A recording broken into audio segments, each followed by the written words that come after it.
Hi there everyone, my name is Alexander Pavlovich and today I'm going to start this video blog for Module 7.1 where I'll be talking about something really important that ties together both my energy scenario and my capstone project. So I'll be walking you through how energy justice relates to food deserts, and I'll discuss some key issues and share how we can all make a difference. So let's go ahead and dive in. So to begin, I've been doing social work with the low-income population in the South Los Angeles community for a few years. And I've met a lot of wonderful people and groups within the community who are very strong and resilient with so many unique perspectives. As much progress is being made there, the financial and systemic barriers are still very prevalent and continue to impact so many people. And I wanted my mesh project to cover the impacts of food deserts in communities like South LA and the surrounding low-income neighborhoods. And Los Angeles County has many cities that lack affordable access to healthy plant-based foods due to the lack of grocery stores and the oversaturation of fast food chains and liquor stores.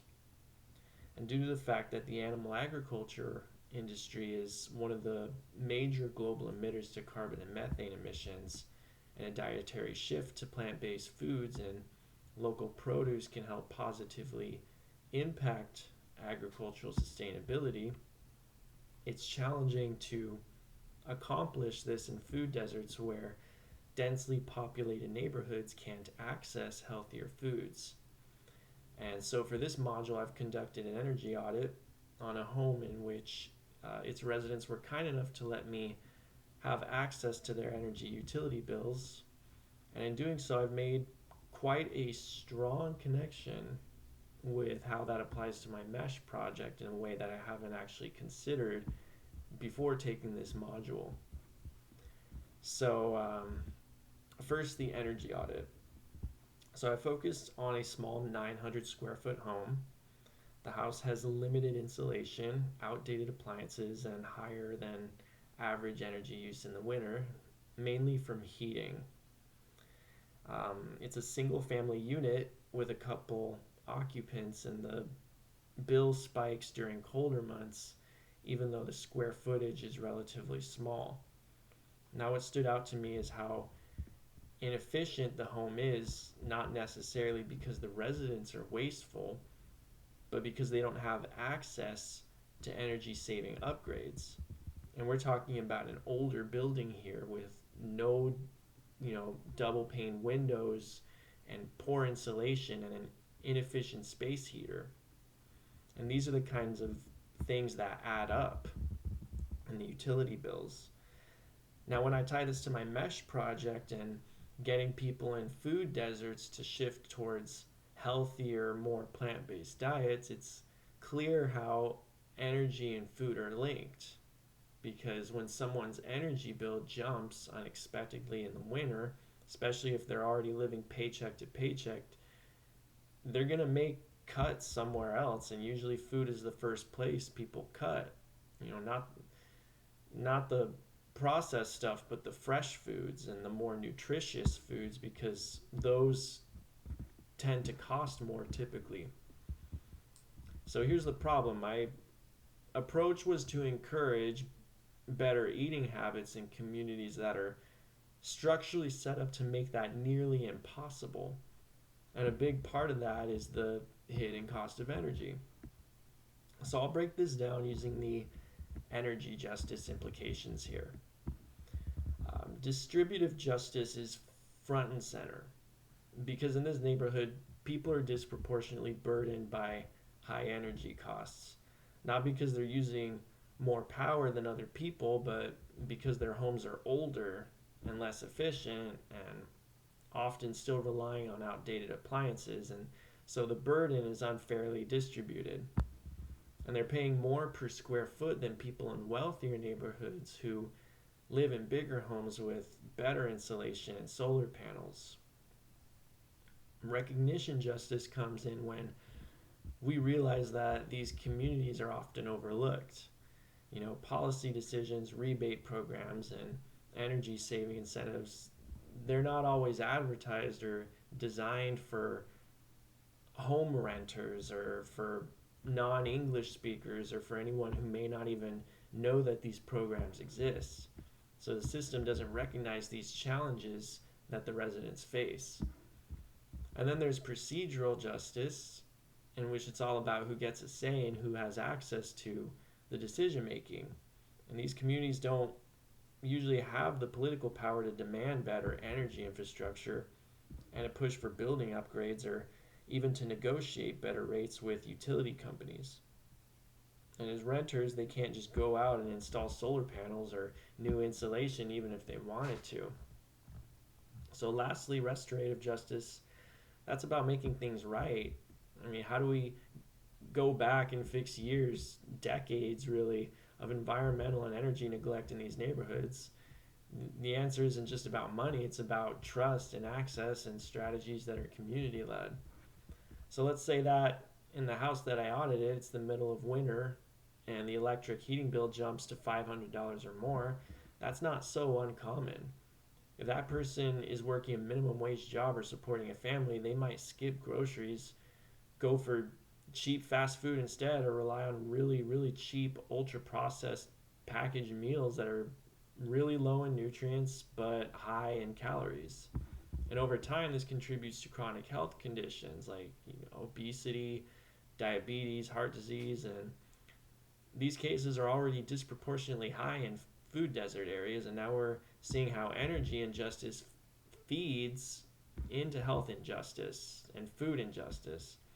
Now, just for the sake of this, I want to clarify I'm not saying that higher energy bills explicitly leads to buying less groceries or buying unhealthier foods. I'm emphasizing how financial barriers exist, including high energy bills, and that influences how purchasing decisions are made. Because these problems intersect, everything adds up, including gas mileage, other utilities, and other bills that strains the total income. And again, my capstone project is trying to push a shift towards more plant based meals, but that's not going to happen unless we deal with the overlapping burdens. So, who should be addressing this? Well, for starters, local governments and utilities like LADWP. They need to step up. There should be stronger subsidies for energy efficient appliances, better weatherization programs, and targeted outreach in food desert communities. And these programs already exist, but they're often underfunded, or they're really complicated to navigate, or they're just overall inaccessible to renters. And one of my critical friends group members from this module brought up something pretty interesting. Um, she said that large corporations like appliance manufacturers should offer free or discounted energy efficient products in low income areas as part of their social responsibility. And I hadn't thought of that before, but honestly, it makes sense. They profit from selling in all markets, so they should reinvest in those markets too. And she also mentioned that if home renters are unable to invest in solar, then reducing energy consumption will need to be the main focus. But many people don't know how they reduce their energy utilities. So nonprofits and community groups can step in and have a role in this. Just imagine a program that educates people on ways to reduce monthly energy costs, like switching out older light bulbs instead of with switching out older light bulbs with LED lights, which are way more efficient and last longer too. Or for the winter months, they can use smaller heaters to warm up certain rooms instead of the whole entire house, as well as using blankets and covers to seal gaps in doorways that would allow for cold air to come in. So when I spoke with this resident and really dove into the nuance of this energy audit, it was hard for me to really separate energy costs from food costs or justice from either one.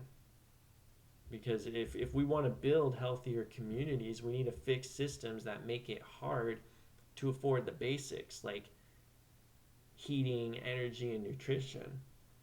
And my energy audit actually helped me realize that something as simple as lowering someone's winter energy bill and practicing new ways to rely less on energy could free up potentially thousands of dollars, which can be used towards other things, including fresh produce and groceries that people want to buy but can't afford. And that can create incentive to avoid the dollar menu for 1 week. So I think it's incredibly daunting that we have an energy system where the cost of simply keeping lights on to stay warm in the winter falls hardest on the people that, can least afford it. And when people struggle to attain the basic energy needs, it collides with other things like food injustice. And now we have this weird feedback loop that deepens inequality and impacts health, and overall it just limits opportunity. So communities like South LA, they're not just lacking in willpower or wisdom, they're navigating systems that weren't fully built with them in mind. So if we were to be serious about prompting and promoting plant-based diets, sustainability, and overall healthier lifestyles, we have to start by making sure that people have the energy security as well to make those choices more possible and easier to afford. And addressing energy injustice isn't just a technical fix, it's also a moral one too. So I'll end it with that, and thank you for watching, and I'm very interested in hearing how everyone else in this module are connecting their projects as well. Thank you.